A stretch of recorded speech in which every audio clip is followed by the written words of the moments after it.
Well, since Neil's the only one that can say it. Yeah. So we were sitting around before the first year, after the four of us had agreed that we wanted to do something, right? We were missing this type of event in this part of the country. So we said, let's figure out, let's get the people together, let's make it happen. So we were sitting around and we kind of looked, and like Michael just said, we're all of different nationalities, and we said, well, we've got a German, we've got two Mexicans, and a Scotsman. So we got trouble.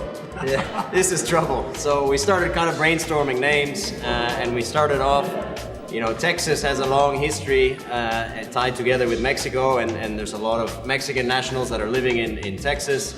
So we decided to kind of blend the two cultures, and we originally came up with the name Tejas Treffpunt, which is kind of a mix, a Tex-Mex mixed with a bit of German. We had a couple people challenge us on the name, so we've changed it this year to be Tejas Treffpunkt, which is the Tejas meeting point.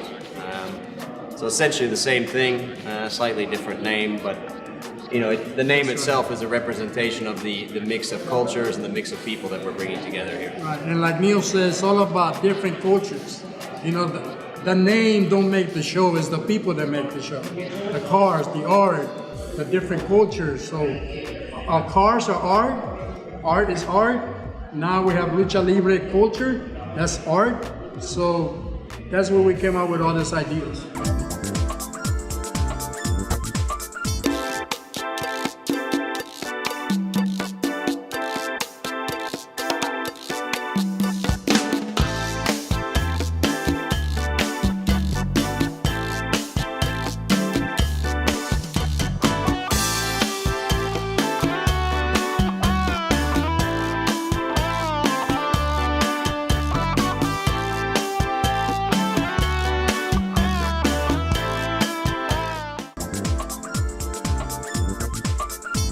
Our theme this year, Lucha Libre, a cult, free wrestling that generated in Mexico and Texas. A remembrance of heroes past, El Santo, Blue Demon, superstars, idols, an interesting mix of movie star and athlete, superhero and magician. We found a spiritual connection to the art, to the cars, and to the people who are drawn to either three, which in many cases, even if they didn't know it, the connection was there. All right, scheduled for one fall. Introducing the champ, Poder Nocturno. The challenger, Airo Crab. All right, these gentlemen are ready to go.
So when we created this event, we wanted to bring the thing that we like as drivers and as owners of these cars, but we wanted to mix it with art, and so it's a car / art show, like showcased in like museum like surroundings in the studio, and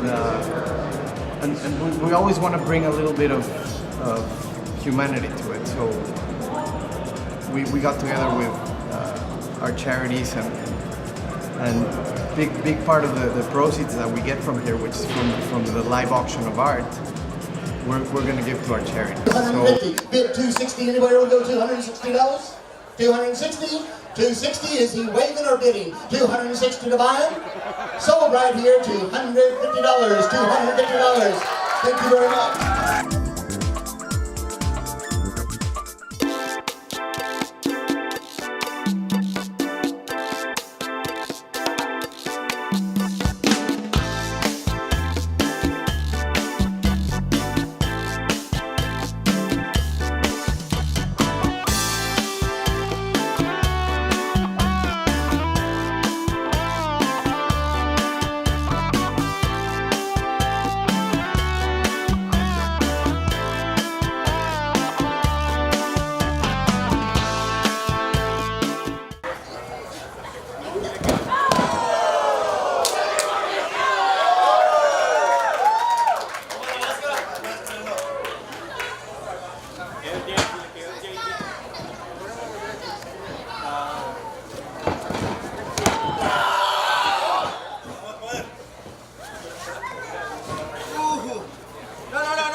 Is he all right? Is he all right? Okay, he's good. He's good.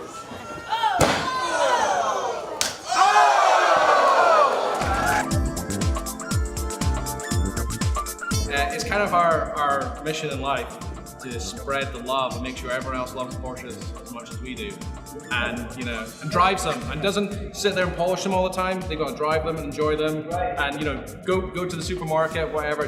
Just enjoy it, and then this is our way of sort of spreading the word. And the charity thing is like, it helps our conscience. It's all for a good cause.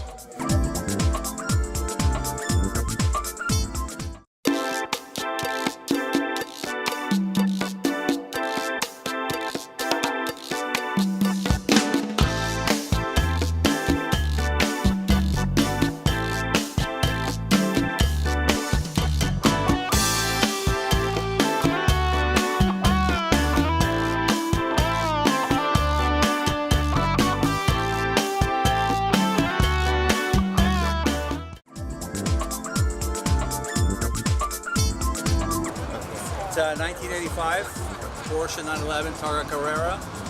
It's got the 3.2 liter engine. The car is basically original except for the fact that I replaced the exhaust system and put a Bursch muffler and a cat bypass on it. Other than that, the engine is completely stock. I removed the air conditioning. The AC in this car has never worked very well, so there's no point in having it. It just adds a lot of weight to it, and it just makes it a lot easier to work on. And but other than that, it's an original car. It's been a great car. I love driving it.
I don't know, something wrong with the ref.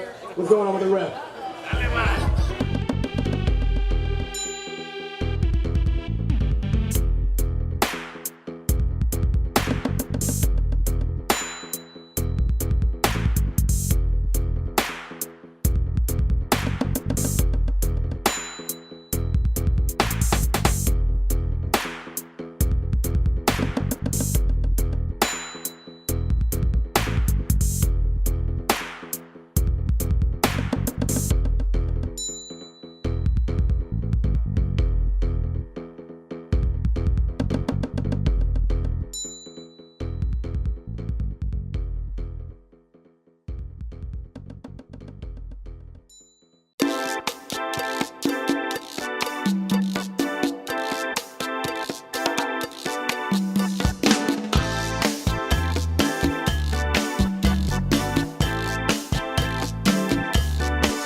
actually, individually, we are four incredibly different people.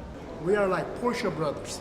Different backgrounds, different ethnicity, heritage, but like I said, we are all insanely in love with Porsches, mainly old Porsches, you know, but new Porsches too. And so if anyone has a new car coming or something, we all want to know about it. And then you get like jealous because it's like, oh my god, that's so cool, I want one too. But it's not. It's a nice sort of. It's not a competition, but it's just a nice sort of. It's like you know, it's like family. It's like Sibling rivalry. We don't compete, we complete. So we hang out together, talk about our cars, talk about what we're gonna do, and just have fun.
356 Pre-A.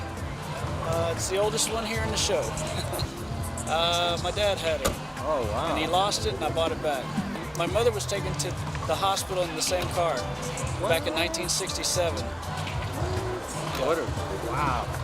So I got it really back. wanted this car, huh? Well, I didn't know where it was, but when I found it, I put my hands on it and I had to get it.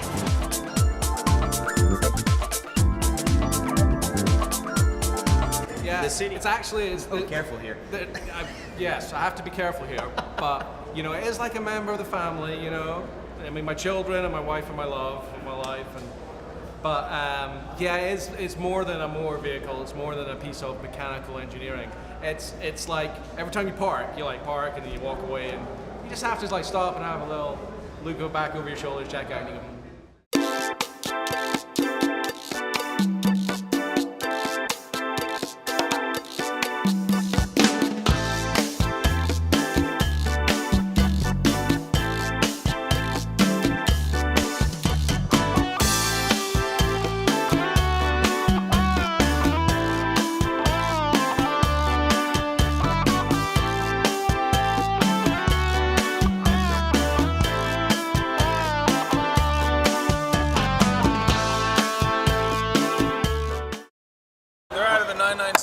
Turbo, and they are not the upgraded. They're not the sports seats. They're the racing seats that were the secondary option. The first option was sports seats, and the second option was racing seats. So these are factory racing seats. They're a direct plug-in for a 997 Turbo, a GT3. They'll fit a Cayman, and they'll fit in a 996 or a Boxster.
stuck between 1970 and 1998, which is the air-cooled period. I have two. I used to have a bigger collection, but I moved away and it was, time to sell some. So I kept two. I kept a 1971, which Rudy sold me, and then 1996, which was my first. So they say you never sell your first. But that's my. I'm just German, so I would just have to say yes. I like everything from the early. You probably go downstairs and you'll see the Porsche tractor. I think that's fantastic, all the way up to a modern 918 or GT3 RS. So for me, they're all marvelous pieces. I love anything from like 98 back. That's when they still did all the air-cooled engines. And I started off in this sort of mission to kind of have some from all the different generations. And I love all the cars from all different generations, but I really now have come to sort of realize that the older the better. Like the cars from the 67, 70s, they got more heart. There's less to them, but they're more fun to drive. Less is more. I mean, it's a cliche, but I don't want electronics, GPS, all that boring stuff. I'm about colors, and the years that I like are from the 90s, 90 to 98. That's what I like. But crazy colors, original factory colors.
The city has been through a lot, right, with Hurricane Harvey.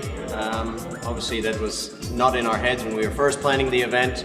But after the event, we decided, in addition to working towards the Snowdrop Foundation for Pediatric Cancer, we also wanted to include the Houston Food Bank, who's been a vital organization in helping Houston get running again after the horrible storm.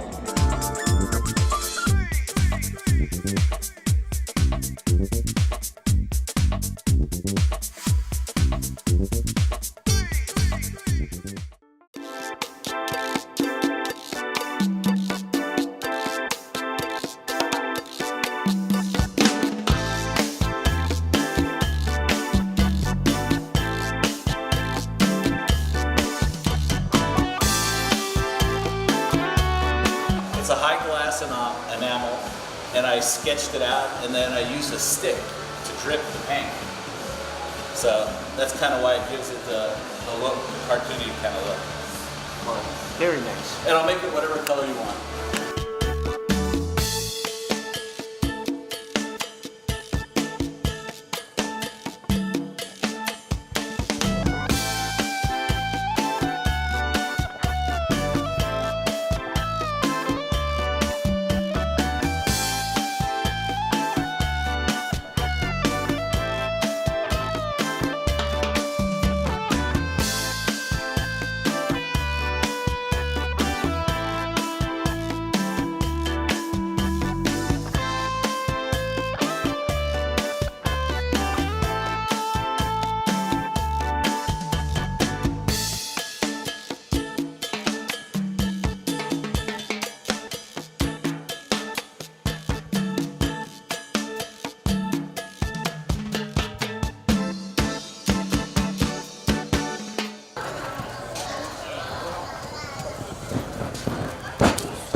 Give it up for the champ. Come on, clap for the champ.